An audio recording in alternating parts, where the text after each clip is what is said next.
Now, sir, there's been an incident in the sports world recently that people have been talking about, and I think we should talk about it. Not because we're medical professionals. We're not even sports professionals. Uh, but um, I feel I should bring it up because it shows the continued plight of being a Florida sports team fan. All right. Now, I'm talking, of course, of the Miami Dolphins quarterback, Mr. Tua.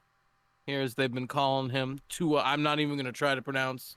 It'll be a No, hate crime if I try to pronounce that full Jesus name. Christ. um, but now, look,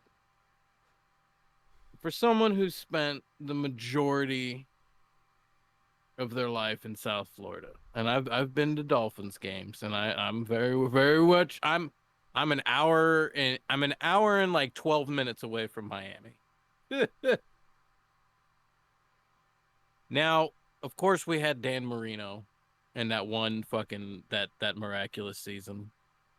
But other than that, it, I mean, there's at least like three or four teams that I could say are consistently worse than Miami. So at least there's that. But you never really go in expecting much. And anytime there's a glimmer, and this is for all, like baseball, this is for everything.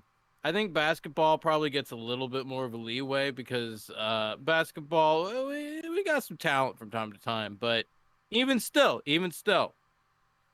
uh, once you start to get that glimmer of hope, like maybe you make a playoff, maybe, and you don't get fucking cut like the first week, maybe.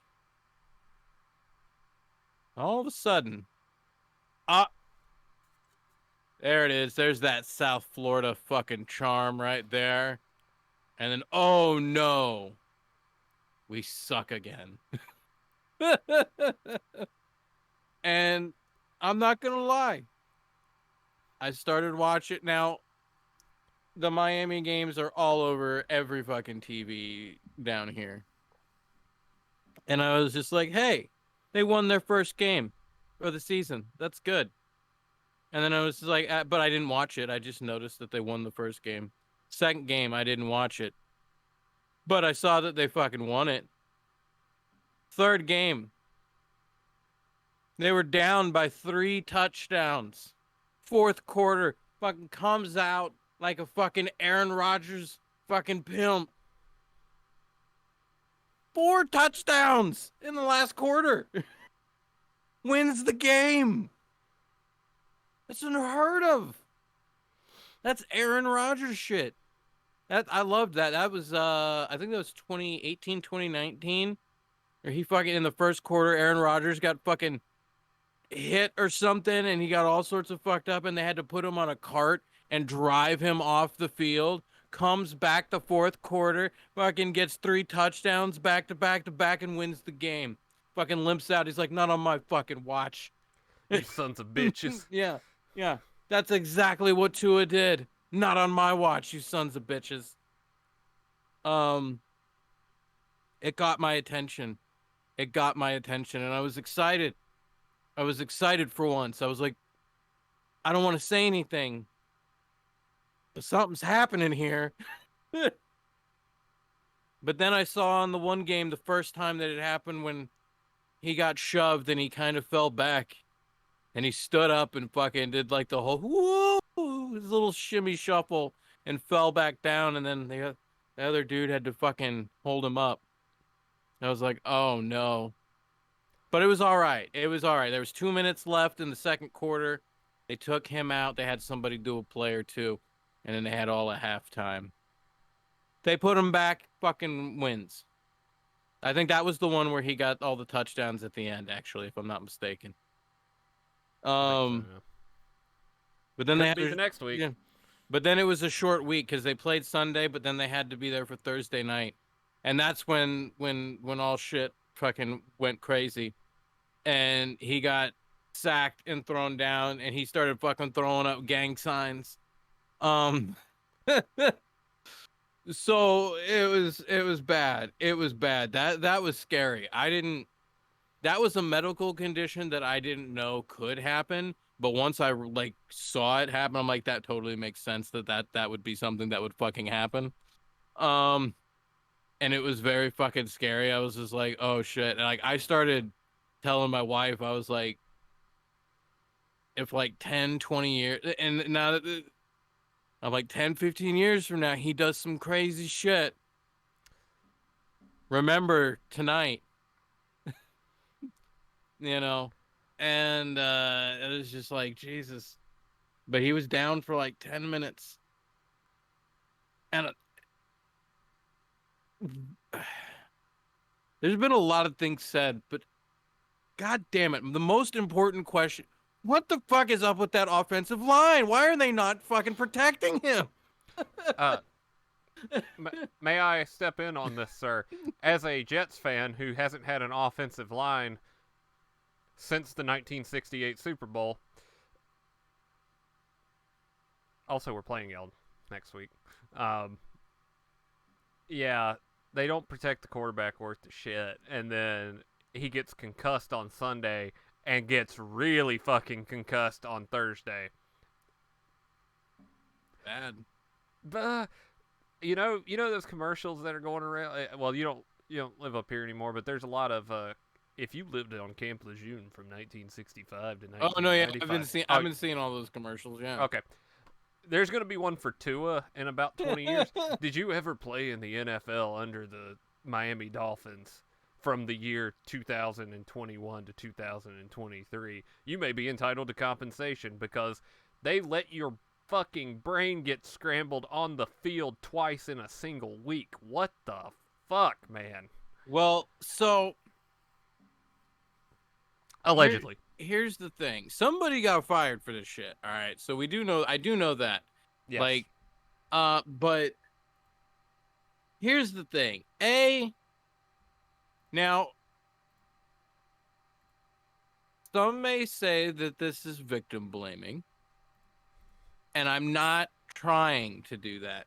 And I'm giving a lot of leeway, and I'm willing to retract anything that I'm about to say because I mean, the dude did suffer 2 major concussions in less than a few days' time. So, like I said, I understand that. But there's still a part of him that is in control in the sense where it's like he chose to go back out. Like they will be all like, "Hey, do you want to go out?" Like da da da. He said yes. Again, I understand that he's been hit in the head, so it's invalid. You know what I mean? Yeah. But and the environment, I mean, because I mean, think about it. Even if he was right making that decision, like right in his mind making that decision, he knew what he was doing. What's the consequences of saying no? What if the person who fucking, because I immediately think there's a lot of shit that gets talked about that Colin Kaepernick dude for various reasons. The one thing that I always remember, and surprisingly, it's actually a football related thing. um, I watched. I forget who. It's and see, this is part of what I'm talking about. I forget what the quarterback at the time's name was for the 49ers, but he got injured, he got sacked, something. He needed to get taken out. They threw in Kaepernick, and he fucking was amazing. Like like the rest of the season, like they didn't even put in that. Like after that dude, the original quarterback was ready to go. They were just like, bye. Was it Alex Smith? I think so. Yes. Because he about died, if I Um, recall correctly. but it, but what if like Teddy Bridge, because that's who came out for Tua, Teddy Bridgewater. If he fucking comes out and say he fucking is amazing, then all of a sudden, who the fuck's Tua? We don't care. Put out Bridgewater. He was great that day. That's what people are gonna say. So there's consequences to saying no, even if you should say it. I mean, you know what I mean? Like it's weird. It's weird. But But remember, the NFL takes concussions very serious. I thought it was hilarious that as soon as he went down and he wasn't getting up, that they the first commercial that I saw was like the NFL like we take special pride in designing our helmets to make sure that da da da da, and I'm like, yeah, yeah, sure you do. Um, but it is as fucked up as it is. That was the thing when I saw it though. Like, okay, I'm like, okay, good. They got him off the field, and I was hoping that he was okay. I'm not making fun of that situation, but it was one of those. It was one of those moments. Having grown up in South Florida, when I saw him get driven off the field, and I was just like, "Oh no, we suck again." Like that, our glimmer of hope. We were undefeated the first few games. And we're like, "Oh shit!" And then you had that miraculous. We're like, "Oh shit!" And then it was like, "Oh shit." It's like, no, that's right. It's South Florida. We're not allowed to win. Upstate New York and South Florida, you can never win. Well, you brought up the Jets, and I'm like, well, okay. The two things about the Jets that I remember that were exciting was what's his name, the coach. What was it, fucking Rex? That those were exciting times, especially when like you wanted them to lose because that made the press conference better.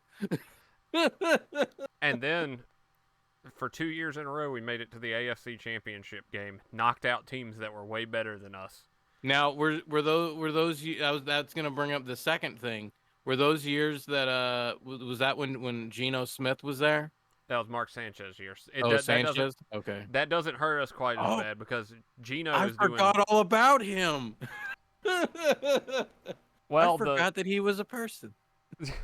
the butt fumble has now been dethroned by the butt punt. I don't know if you have seen the butt punt, but if you're ever going to be a punter in the end zone, you might want to high angle that shit instead of low angling it into your long snapper's. Or not, it wasn't the long snapper. One of your blockers took us.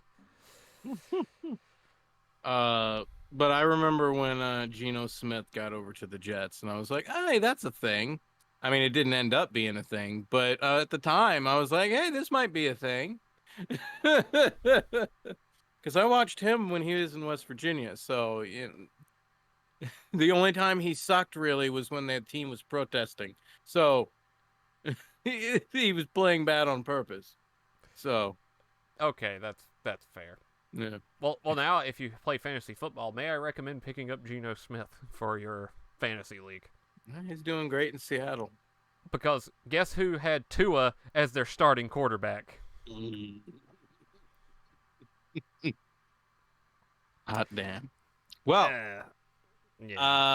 but wow, that was a lot of football talk. I didn't expect us to talk that much football. But yeah, that was a thing. But like I said, I thought it's the continued plight of being a South Florida fan. It really like even with baseball, like I said, we'll make the playoffs. Shit, we might even make the World Series. I think, but I don't think Tampa's ever won a World Series, and the Marlins have only won the two. But usually when they win a World Series, it's the kiss of death because that team that won the World Series will not be there next season. Because they're like, sell them off, make money. It's time. It's time. Move them to Vegas.